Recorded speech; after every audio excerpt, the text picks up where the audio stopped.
Que vaut le Dynamic Track du Autel Evo Lite Plus? Salut tout le monde, il y a du nouveau chez Autel Robotique, notamment pour ce Lite Plus. Ils viennent de rendre disponible le Dynamic Track, donc ce mode Follow Me Active Track sur DJI qui permet de faire du Follow Me. Ça vient d'arriver là hier ou aujourd'hui. Donc on va tester ça pour une toute première fois. Je vais faire un premier vol avec pour découvrir un petit peu le mode, pour voir à quel point c'est fiable ou pas. Est-ce que c'est mieux que le DJI R2S ou pas? On va checker tout ça.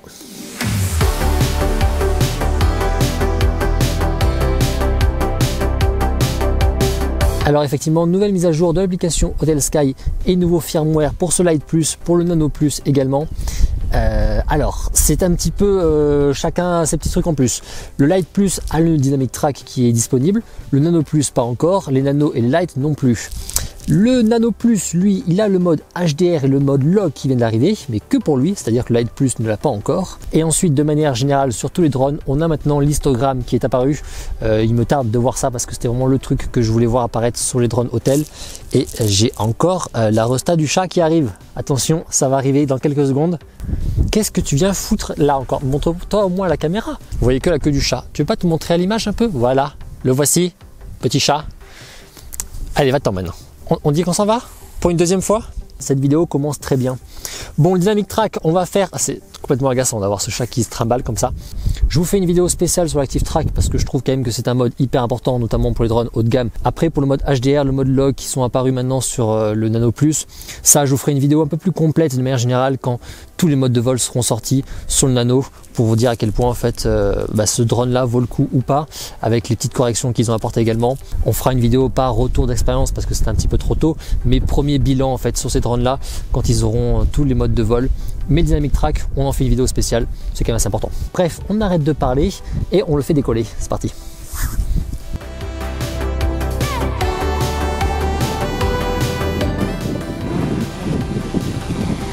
Alors pour ceux qui ont vu mon test sur le R2S, notamment le passage avec l'Active Track, eh bien je vais refaire le même parcours, c'est-à-dire que je vais me balader dans le champ qui est derrière moi, que vous pouvez voir un petit peu là sur l'image du drone. Et on va prendre le petit pont qui est au fond, on va remonter, bref ça va être un petit peu le même chemin. C'est pas tout à fait la même météo, est-ce que c'est un signe? Ça on verra bien. Ce qu'on va voir avec ce Active Track qui s'appelle Dynamic Track sur les hôtels, eh bien tout simplement c'est est-ce que c'est fiable, est-ce que ça évite bien les quelques obstacles que je vais prendre et surtout est-ce qu'on peut un minimum faire des beaux plans avec, en gros est-ce que ça fait des plans un peu stables ou est-ce que ça se balade gauche-droite trop souvent pour que ça soit exploitable. Donc là vous voyez je suis sur l'interface de Autel Sky, là on a le retour image et maintenant tout en haut dans les modes ici j'ai le mode Track qui me permet... Ah, et le mode track, ça a zoomé dans l'image tout de suite. Alors attendez, première chose intéressante, on voit tout de suite que ça n'utilise pas tout le capteur. Je repasse en vidéo, c'est très large, je passe en track, mais peut-être parce que c'est la fréquence d'image qui joue. Je suis en 4K, c'est intéressant ça de voir ça tout de suite. Si je passe en HD... non, il n'y a pas encore de 25 fps, pour l'instant il n'y a que le 30. Tant pis pour moi. Je vais repasser en Full HD, il n'y avait pas. Non, même en Full HD, il n'y a pas. Ok, donc le mode n'est pas encore tout à fait complet, j'ai l'impression. Ils ont signifié pour l'instant que ce n'est que le tracking sur une personne. Il va pouvoir traquer des voitures aussi, c'est-à-dire reconnaître des voitures automatiquement. Pour l'instant, il est capable de reconnaître automatiquement seulement des personnes. Et on voit qu'il me reconnaît tout de suite, hein, il y a le plus. Et je trouve qu'il se balade bien. Des fois, les drones, le plus, on le perd facilement, même sur le R2S. Là, là, il me voit. Si je m'éloigne, on va faire un test tout de suite. À quel point on peut se mettre loin. Donc, je vais me mettre quand même assez centré. Là, il me voit toujours, ce qui est plutôt cool. Ok, c'est pas mal ça, c'est pas mal. Il voit quand même assez loin. J'ai l'impression qu'il voit plus loin que le R2S, très clairement. Le R2S, à cette distance-là, il me voyait plus. Il me reconnaît plus. Là, il me reconnaît bien. Ça, c'est cool. Donc, on va appuyer sur le plus ici pour qu'il me reconnaisse. Et j'imagine que j'appuie sur Follow derrière.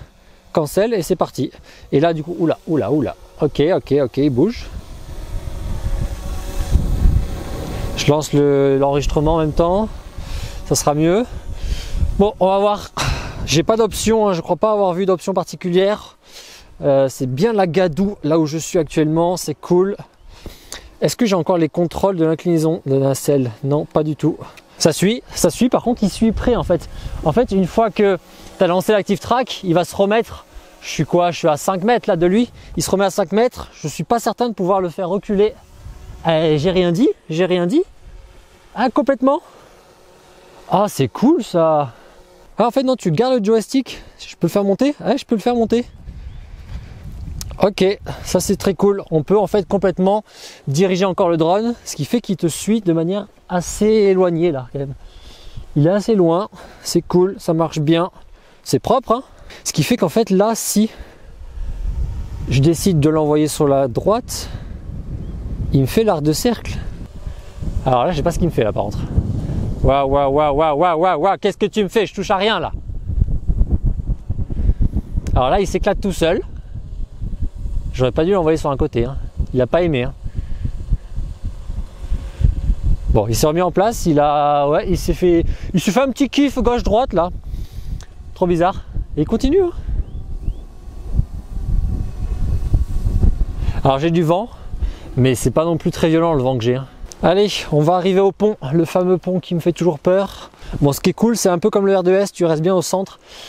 Ça c'est plutôt bien, c'est-à-dire que tu n'es pas sur un bord des fois, notamment avec Litchi, des fois tu es souvent sur un bord de l'image, là ça va, c'est bien. Alors je m'arrête un petit peu avant le pont pour vous raconter 3 petits trucs sur ce drone là. Par rapport au R2S, on a des capteurs devant, derrière, en dessous, on n'a pas de capteur au-dessus. Donc là par exemple, vous voyez que c'est un pont avec des arbres qui sont à gauche à droite, notamment avec des branches qui sont en hauteur, donc potentiellement il pourrait ne pas voir les branches qui sont au-dessus. Donc ça c'est quand même un truc qu'il faut faire gaffe. Vous voyez un petit peu là, il bouge. Ouais. Donc ce que je vais faire par précaution, c'est que je vais le mettre quand même assez bas, voilà, assez près de moi s'il veut bien avancer. Il veut bien avancer. Et on va tranquillement passer ce putain de pont. Et on va tranquillement passer ce pont. Et là, il se dirige tout droit vers l'arbre.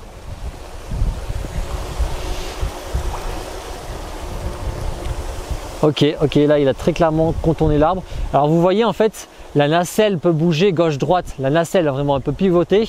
Ce qui fait que le drone, lui, il est un petit peu incliné bizarrement, mais la nacelle reste focus sur moi. Et là, il s'est mis parfaitement entre les deux arbres. Ouais, parfaitement. Ça passe bien. Ça a l'air de bien passer.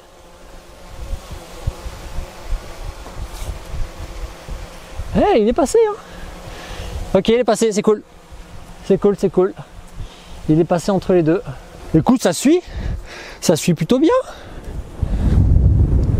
Alors, je m'étais amusé avec le R2S en dernier ici. Il fait pareil que le R2S, c'est-à-dire qu'il aime pas le poteau, hein. Il est intelligent. What? Wow. Ok, bon test. Tu ne l'aimes pas le poteau. Je sais.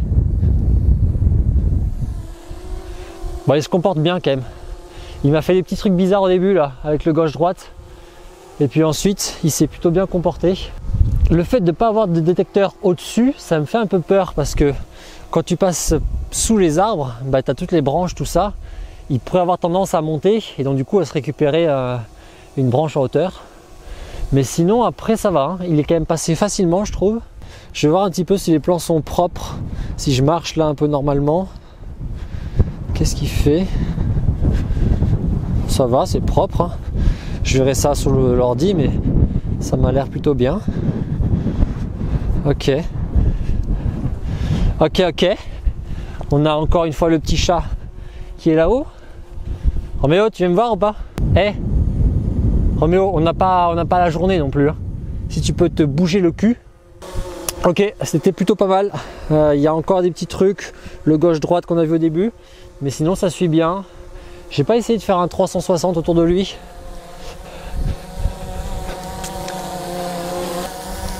Putain, il garde bien au centre, hein, quand même. Il garde bien au centre, hein. C'est cool. C'est comme le R2S en fait, hein. C'est assez proche. Franchement, c'est assez proche du R2S, hein. Il y a eu les petits chassés gauche-droite au début, mais le R2S m'en fait des fois aussi, moins prononcé quand même. Sinon, c'est cool. Ça marche bien, ça marche très bien. Le chat pète son câble, vous le voyez partir.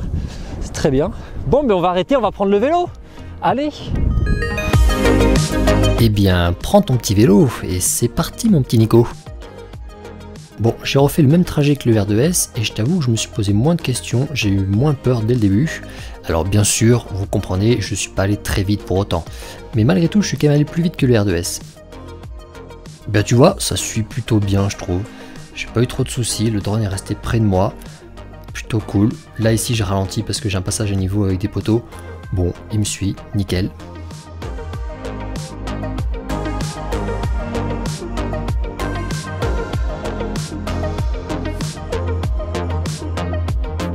Le virage est plutôt bon. Alors par rapport au R2S, il n'était pas tout à fait dans l'axe par rapport à moi, pas tout à fait de dos. Ce qui fait que cet arbre là, j'avais beaucoup plus de facilité. Normalement il y a des branches ici, là j'ai eu moins peur parce que le drone était un peu plus sur la droite. Donc là c'est passé facile. Et ensuite ici, pareil que la dernière fois, ben, j'ai accéléré. Et là pour le coup, il a beaucoup mieux suivi que le R2S. Vous voyez, il me garde bien en fait à la même distance à peu près. Le R2S, lui, il s'était fait distancer. Donc franchement, le vélo là, j'étais bien surpris, hein. J'ai même pas eu peur, je me suis posé aucune question. Très cool. Et pareil, tu restes vraiment bien au centre, comme on l'a vu à pied et comme pour le R2S. Bon, ben on a fait le premier petit test. Écoute, il y a du très bien. Le vélo, ça m'a vraiment impressionné, franchement. Je suis allé encore plus vite qu'avec le R2S, mais vraiment largement plus vite. Je me suis même pas soucié de savoir s'il suivait. Et il m'a suivi de ouf. Trop bien, même quand j'ai sprinté à la fin, il me suivait là où le R2S avait mis un petit écart quand même. Donc ça, trop bien. Sur la première partie, bah, c'est globalement un petit peu pareil. Des fois, il chasse un petit peu gauche-droite, ce qui peut faire peur. Mais bon, ça suit bien dans l'axe, ça c'est cool. Le fait qu'il n'y ait pas les détecteurs d'obstacles au-dessus, ça me fait un petit peu peur, moi, pour passer dans les bois, notamment. Donc ça, c'est un petit truc pénalisant pour le Lite Plus par rapport au R2S. Pour l'instant, il crop dans l'image. Ça aussi, c'est un petit peu pénalisant, dommage. Ouais, en remettant côte à côte les images entre le R2S et le Lite Plus en mode Active Track, bah là tu vois vraiment en fait qu'avec le Lite Plus, le fait qu'il zoome, bah ça perd vraiment une dimension énorme, cette dimension grand angle, où tu vois vraiment ton sujet dans tout un paysage. Là on est vraiment plus en plan rapproché avec le Lite Plus, ou alors bah, il faut penser à vraiment bien éloigner son appareil, mais j'ai trouvé que petit à petit il se rapprochait, donc c'est plus compliqué, je préférais vraiment qu'on ait l'image plein pot, qu'il n'y ait pas de crop quoi. Mais bon, c'est quand même un très bon système, je trouve. Oui, il répond vraiment au critère numéro 1 pour ce qui est d'un bon Active Track, c'est que ce Lite Plus, comme le R2S, eh bien, il te centre parfaitement à l'image, il ne te perd jamais, ça c'est vraiment très cool. Il me tarde de tester encore plus, c'est pour l'instant qu'un premier test, hein. J'ai fait ça pendant un quart d'heure, 20 minutes. Donc je vais continuer un petit peu à en faire, et ce qu'on fera maintenant que ce drone commence petit à petit à être complet, c'est que la prochaine vidéo avec lui, ça sera un gros comparatif avec le R2S, vraiment le gros match R2S contre Lite Plus, lequel est le meilleur, notamment en prenant en compte le prix bien sûr. Voilà, si cette petite vidéo faite rapidement comme ça vous a plu, si vous voulez voir les suivantes avec cet appareil là, eh bien n'hésitez pas à vous abonner à la chaîne, je vous laisse me faire un retour, c'est toujours très cool, et je vous dis à dimanche prochain. Ciao.